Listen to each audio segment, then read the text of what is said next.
que les Ouè ne sont pas du tout dans une idée de se désolidariser de l'État ivoirien. Les Ouè sont plus que jamais ivoiriens, et c'est parce que l'État n'a pas été capable de les protéger qu'ils utilisent un moyen juridique qui est donné justement à tous les peuples autochtones qui sont fragilisés au sein de leur propre entité étatique, de porter leur plainte devant la Cour pénale internationale. Donc il n'y a ni une volonté politique de scission avec la Côte d'Ivoire, bien au contraire. Il y a simplement le rappel, et c'était utile, que la nation Ouè, qui se caractérise par un dialecte qui est le même, enfin une langue qui est la même, parce que dialecte c'est un peu minimisant,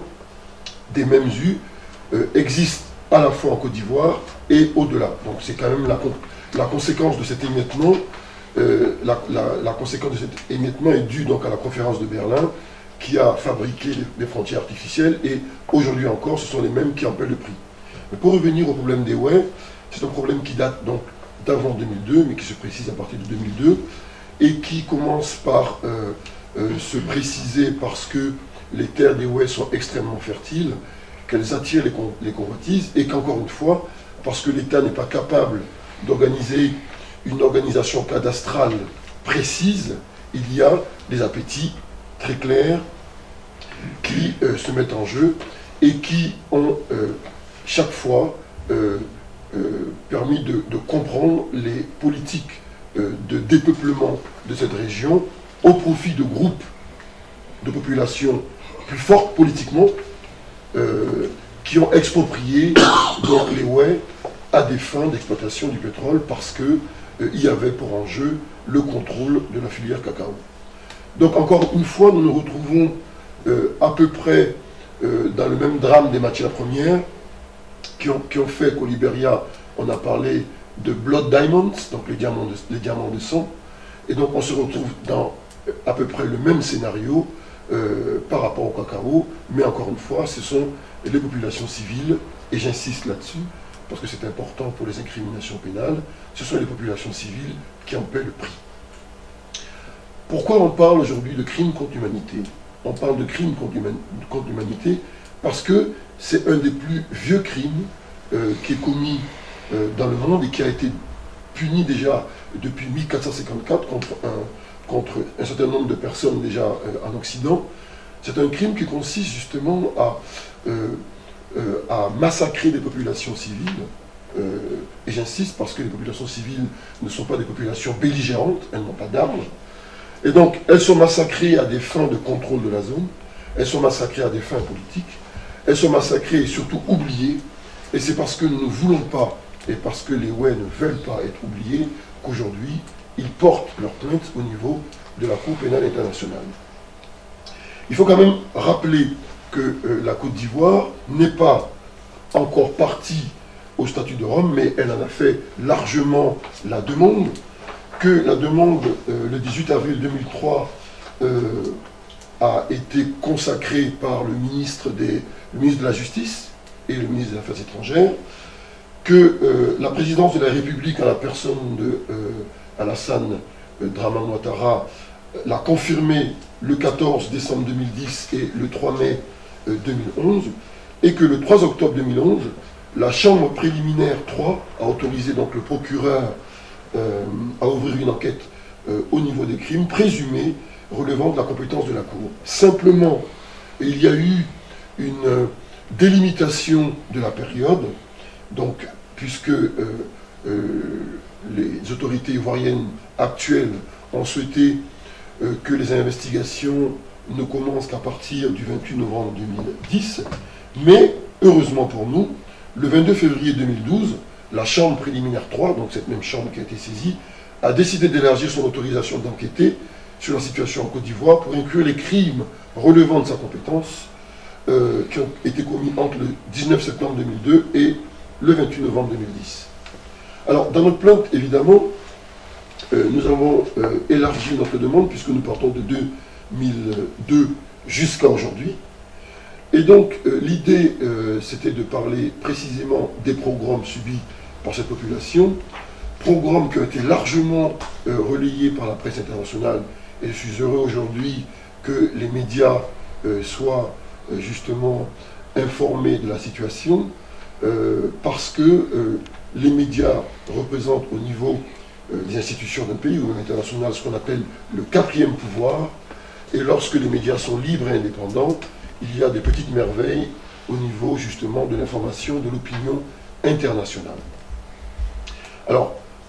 pourquoi la plainte est déposée aujourd'hui devant la CPI?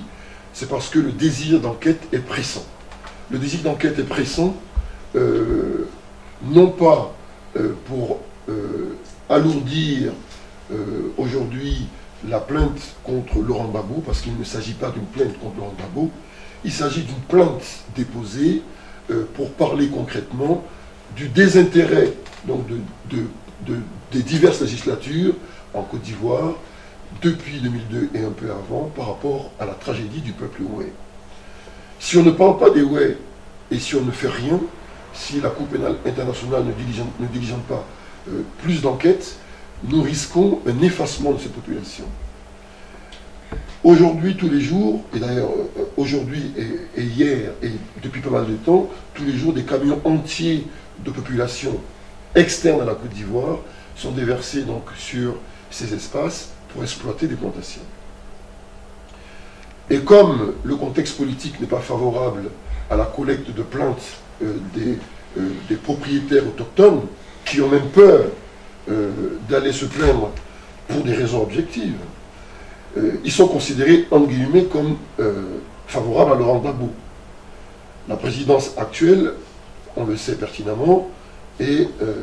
un peu aux antipodes de ce qu'a été Laurent Gbagbo. Donc très concrètement, sur la possibilité de se plaindre dans son propre état d'expropriation, pour un ouais, c'est mission impossible.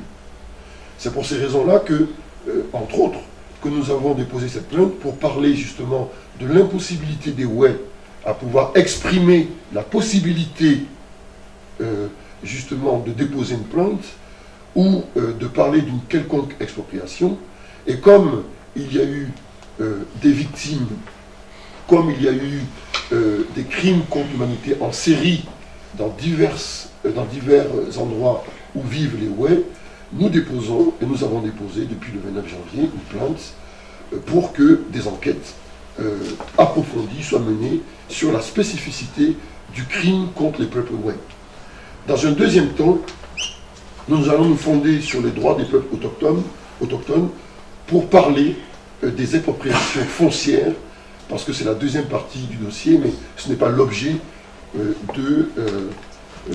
la conférence de presse de ce jour. Pour l'heure, une plainte a été déposée. Les principaux acteurs de ces programmes et de ces crimes contre l'humanité sont cités dans cette plainte. Et pour des raisons de respect de la juridiction, nous éviterons de détailler nommément les personnes présumées responsables de ces crimes. Mais il est très clair que aujourd'hui, le droit international a pris le relais justement d'un État qui n'est pas capable de protéger les siens et que nous attendons beaucoup de la procureure actuelle pour que la vérité, ou du moins des enquêtes approfondies, soient menées. Je signale au passage que Human Rights Watch a fait un travail remarquable sur la Côte d'Ivoire, document qui a été annexé et qui comporte à peu près 158 pages détaillées. Ce sont des organisations internationales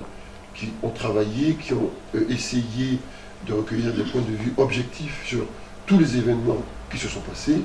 Et donc nous sommes convaincus aujourd'hui, c'est mon intime conviction, qu'il y a eu des programmes, qu'il y a des programmes,